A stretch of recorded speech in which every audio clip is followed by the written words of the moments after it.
Hello, today I am gonna share few tips and knowledge about KCNA exam which may help you not only passing the KCNA exam but also learn Kubernetes fundamentals. I am Rashid Hussain Khan. I am a full stack senior software engineer and I have experience of about 16 years in the software development area. In this video, I will share the knowledge that I have actually divided into three parts. My journey towards the preparation and exam booking or enrollment and exam day and exam environment. So I will start by discussing my preparation journey. So first of all, I will share I will share YouTube video that I have actually went through when I started my journey. Never deploy on actually by Andrew Brown. a decimal point for how many questions there are. So that means So that this is a nice video. This is Andrew Brown. It is a long video, almost more than 14 hours.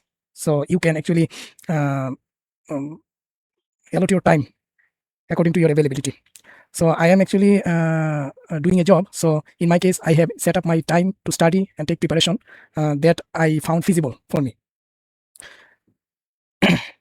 And also, after finishing watching this video, I have bought a course from Udemy by James Purin, titled Kubernetes Certified plus Hands-on Lab plus Quizzes, which actually will help you in a great way to take preparation not only for a KCN exam but also will enrich your fundamentals regarding Kubernetes. So this course contains quizzes, hands-on lab. So this is a nice video. I will recommend to watch this and buy this and study accordingly. And while I was taking my preparation, I also actually followed the Kubernetes documentation where I get important knowledge regarding pods, containers, config maps, secrets, and the structure, architecture, cluster architecture structure in Kubernetes, which are very important for your KCNA exam. So I studied about 20 to 25 days. As I said, I am doing a full-time job, so I have allotted my time accordingly so that I can continue simultaneously the preparation and also my job.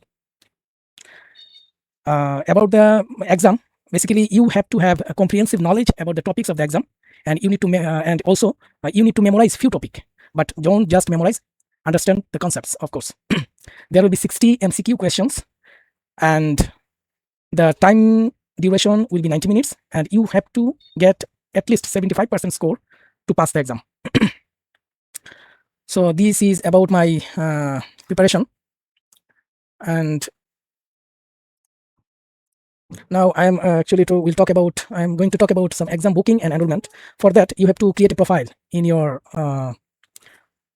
Linux Foundation.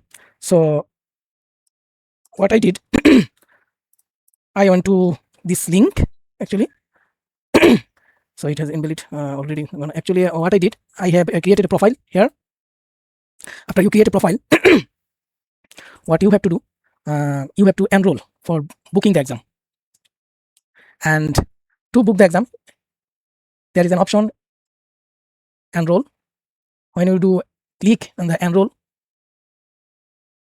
after coming to this page, so click on the pay without link. I have given detail of my payment information and pay. And after you pay, you will have this dashboard.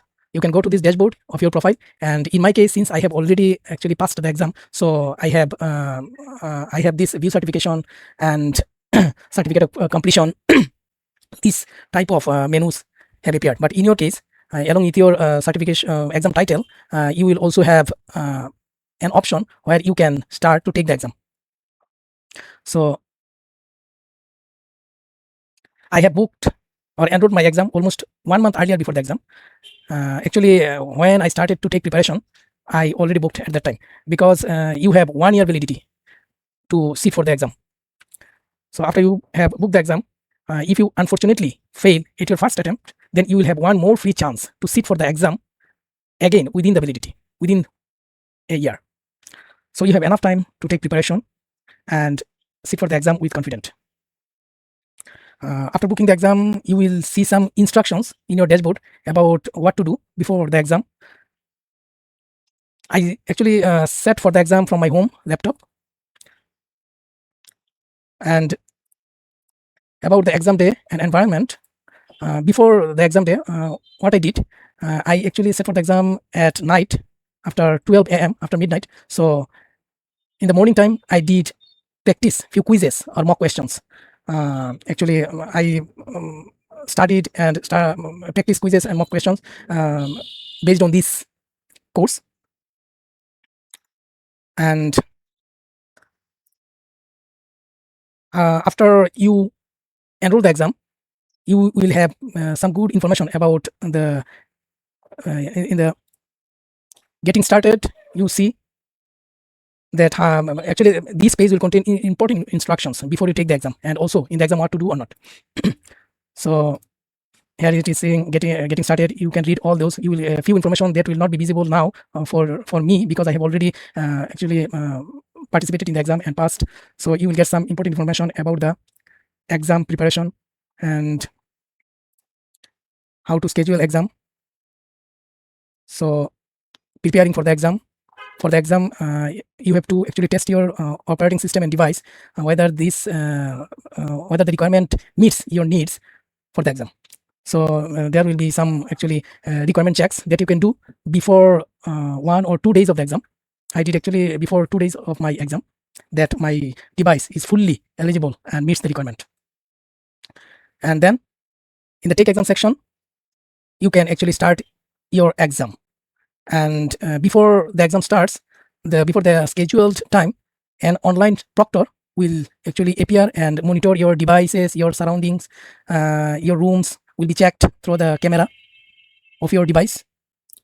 And after that, he will actually release the exam to start. So I started to enter into the exam environment at the specified time mentioned in the instruction. I entered into the exam environment from take exam section 30 minutes before my scheduled time. Don't worry, your time will start count after the online proctor starts your exam. You must have good and consistent internet connection, of course. Before releasing the exam, online proctor will check your entire exam room, up, down, left, right, all sides.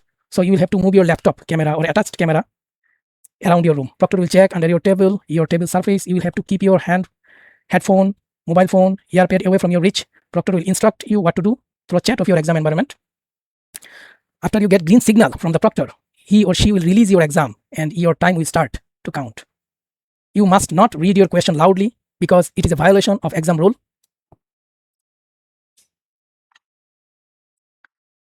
Here I have actually written about the things that I did.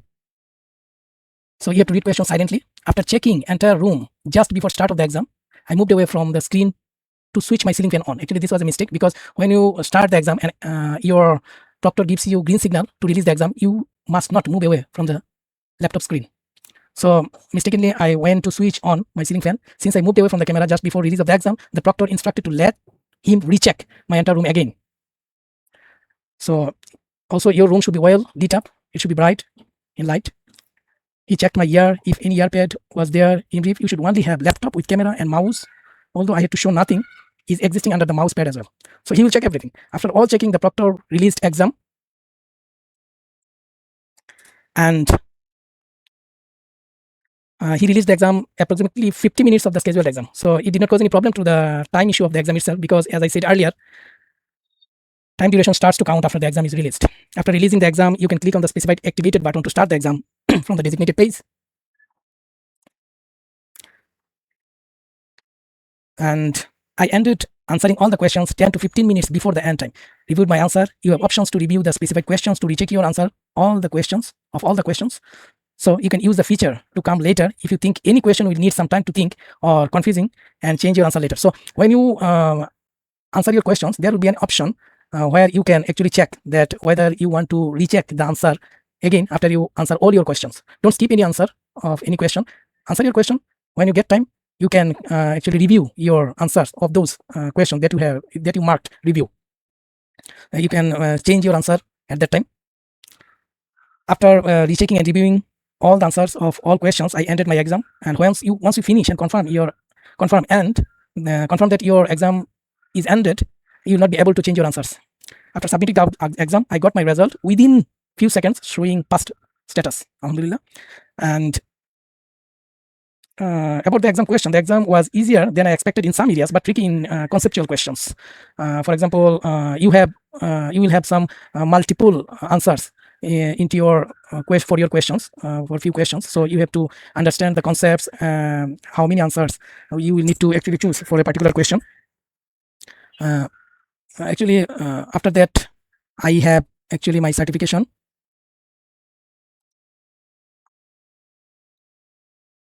And